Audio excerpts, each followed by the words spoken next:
श्री गणेशाय नमः। जय श्री कृष्ण। भक्तों को कल्पवृक्ष के समान फल देने वाले वृंदावन बिहारी अद्भुत पुरुषोत्तम भगवान को नमस्कार करते हैं। नरों में श्रेष्ठ भगवान नारायण को नमस्कार कर माता सरस्वती व जगतगुरु व्यास जी को सफलता प्राप्त करने निमित्त प्रणाम करते हैं। आप सभी भक्तजनों को, सभी श्रोताओं को मेरा सादर नमन, सादर वंदन। आज श्री पुरुषोत्तम मास महात्म्य संकलन से हम 28वें अध्याय का श्रवण करेंगे।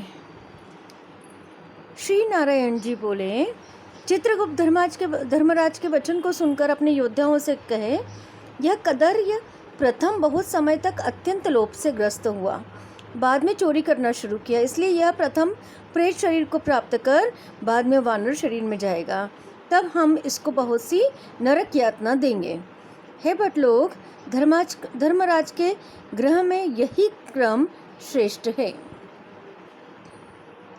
इस प्रकार चित्रगुप्त से आज्ञा प्राप्त होने पर भयंकर भट लोगों ने चित्रगुप्त के कहे अनुसार ही कार्य किया और उन्होंने प्रथम प्रेत शरीर को फल रहित वन में रखा। उसके बाद वह निर्जन गहन वन में क्षुधा तृषा से अत्यंत व्याकुल होकर भ्रमण करने लगा।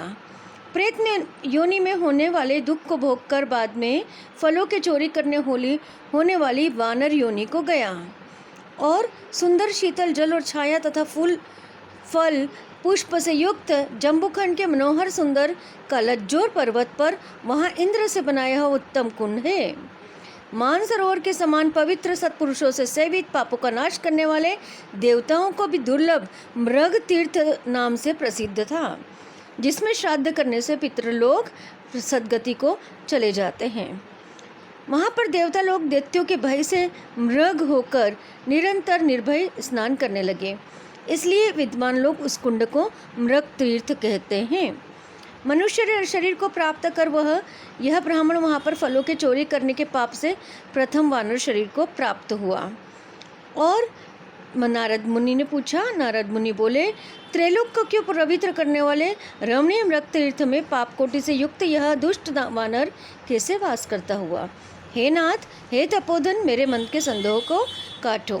सूत जी बोले, हे विप्रलोक, इस प्रकार नारद मुनि से प्रेरित होने पर अत्यंत प्रसन्न तपोनिधि नारायण भगवान नारद मुनि का सत्कार करते हुए बोले, श्री नारायण ने बोले, कोई चित्रकुंडल नाम का महान वैश्य था। पतिव्रत धर्म में परायण का तारका नाम की उस वैश्य की स्त्री थी। उन दोनों ने भक्ति से पवित्र श्री पुरुषोत्तम मास का व्रत किया और चित्रकुंडल ने उद्यापन किया। उसी के साथ वेद और वेदांग को जानने वाले गुणी स्त्री सहित ब्राह्मणों को बुलाया। हे नारद, वहाँ पर धन के लोभ से कदर्य भी आया।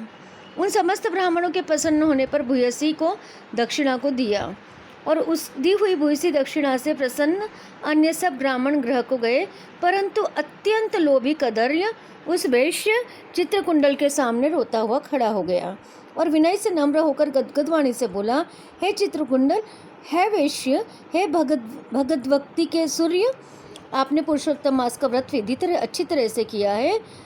इस तरह पृथ्वी तल से कहीं पर किसी ने नहीं किया। आप कृतार्थ हो, सर्वथा भाग्यवान हो, जो तुमने परम भक्ति से पुरुषोत्तम मास का भगवान का सेवन किया। तुम्हारे पिता धन्य और तुम्हारी पतिव्रता माता धन्य है, जिन दिनों ने तुम्हारे समान हरि वल्लभ पुत्र को पैदा किया। यह पुरुषोत्तम मास धन्य से भी धन्य है, जिसके सेवन से मनुष्य इस लोक के और परलोक के फल को प्राप्त करता है। हे विशाम्पते, तुम्हारी इस पूजा को देखकर मैं चकित हो गया। ओह, तुमने बहुत बड़ा काम किया। हर्ष से दूसरे ब्राह्मणों को भी बहुत सा धन दिया। इस प्रकार हे भूरित, भाग्यहीन मेरे लिए क्यों नहीं देते हो?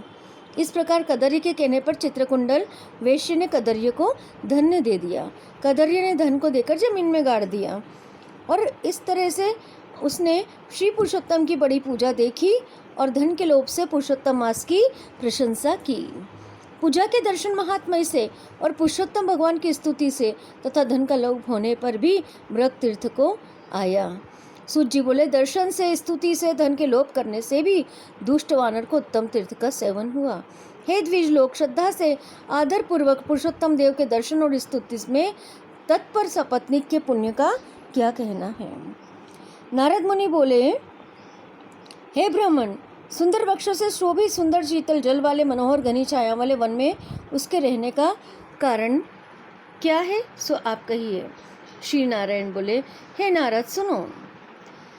जब समस्त अर्थ और फलों के दाता दशरथ के पुत्र रामचंद्र जी ने समुद्र में सेतु बांधकर दुष्ट रावण का नाश किया और राक्षसों का वध किया, किसी को नहीं छोड़ा, अग्नि परीक्षा में सीता को ग्रहण किया, ब्रह्मा शंकर इंद्र आदि देवता रावण के वध से प्रसन्न होकर राम से कहे, हे राम तुम वर को मांगो।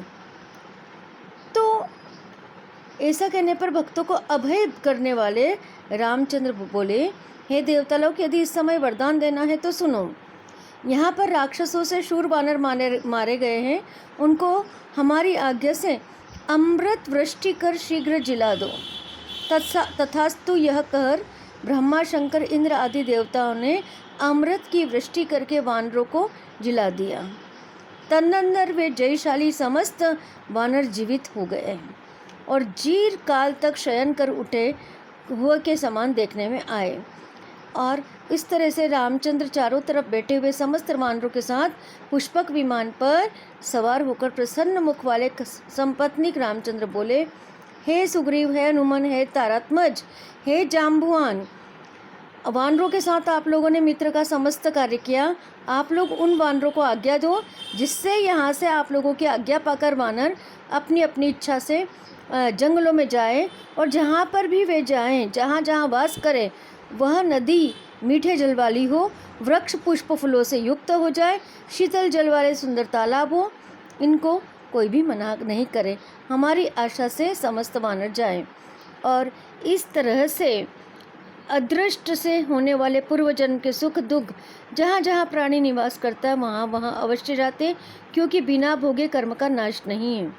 श्री नारायण बोले, फिर वहाँ पर लालची वानर पर्वत के समान बढ़ता हुआ भूख प्यास से युक्त पीड़ित वन में विचरित करने लगा और उसके मुख में पित्त के प्रकोप से पीड़ा उत्पन्न हुई। घावों से दिन रात रुधिर बहता था। उत्तम फलों को तोड़कर वो मुख के पास ले जाकर बहुत से फलों को जमीन में गिरा दिया करता था, क्योंकि खा नहीं सकता था और वानर पीड़ा के कारण वो एक स्थान पर बैठने में असमर्थ था। इस तरह से वो मृत्यु को सुख देने वाला मानने लगा। एक वृक्ष से दूसरे वृक्ष पर चले जाता, फिर पृथ्वी पर गिर पड़ा और दुखित होकर विलाप करने लगा। जलहीन मछली की तरफ तड़पने लगा। भूख प्यास से पीड़ित हो गया। समस्त दांत मुख रोग से पीड़ित होकर गिर गए। पूर्व जन्म के कृत पाप से इस तरह दुख को प्राप्त हुआ। जब पुरुषोत्तम मास आया तो किसी समय बहुल पक्ष में गहन वन में विचरण करता हुआ प्यासा वानर कुंड के पास पहुंचने पर ही जलपान करने में समर्थ नहीं हुआ। भूख से युक्त वो चपलता से ऊंचे वृक्ष पर चढ़ गया। बहुत ही निराहार, शिथिल इंद्रिय, शिथिल प्राण कुंड वाला कुंड के तट भाग में आया और 10वीं तिथि से 4 दिन तक वानर को श्री पुरुषोत्तम मास में उस कुंड में लोटपोट करते बीत गए। 5वें दिन आने पर उसने प्राण से रहित होकर गिर गया और उसने देह को त्याग दिया। उसके बाद दिव्य आभूषणों से भूषित दिव्य देह को प्राप्त किया, जो कि नीलकमल के दल के समान श्याम वर्ण करोड़ों कामदेव के समान सुंदर चमकते हुए रत्नों से जटित किरीटधारी सुंदर शोभामान मत्स्य कुंडल वाला शोभमान पवित्र पीत वस्त्रधारी, कमर में रत्नों से जटित मेखला वाला शोभमान बाजूबंद, कंकण अंगूठी हार से शोभित, नीलवर्ण के टेढ़े चिकने बालों से आवृत सुंदर मुख था। और वह कहने लगा कि किस तरह से उसी समय शीघ्र वहाँ वैष्णव से युक्त विमान आया और सुंदर गान, गंधर्व किन्नर के सुंदर गान हो रहे। और वह सोचने लगा कि पात की मेरे को यह सुख कैसे प्राप्त हुआ। उसे विस्मय होने लगा, क्योंकि यह विमान सुख बड़े पुण्यात्मा को ही होना है। फिर चंद्रमा के समान श्वेत छत्र को धारण करती हुई कोई 2 अप्सराएं हर्ष से उसको दोनों तरफ चामर को डुला रही है। कोई पान हाथ में लिए और उसके सामने अप्सराएं नाच रही है। कोई गंगा जल से भरी हुई झारी को लेकर खड़ी है। यह क्या है? मुझ दुष्पातकी को किस पुण्य से यह प्राप्त हुआ? मेरा कुछ भी पुण्य नहीं है जिससे मैं हरि भगवान के परम पद को गाऊं। और श्री नारायण बोले, इस प्रकार तर्क करते हुए कदर्य ने सुख का बहुत बड़ा खजाना दिव्य विमान को सामने देखकर आश्चर्य किया। बाद हरिभट्टों ने उस कदर्य का हार्दिक अभिप्राय जानकर उसके सामने विनय पूर्वक हाथ जोड़कर उसके चरणों में नमस्कार कर वानर शरीर को त्यागे हुए उस कदर्य को सुंदर वचन कहे। यह था 28वां अध्याय।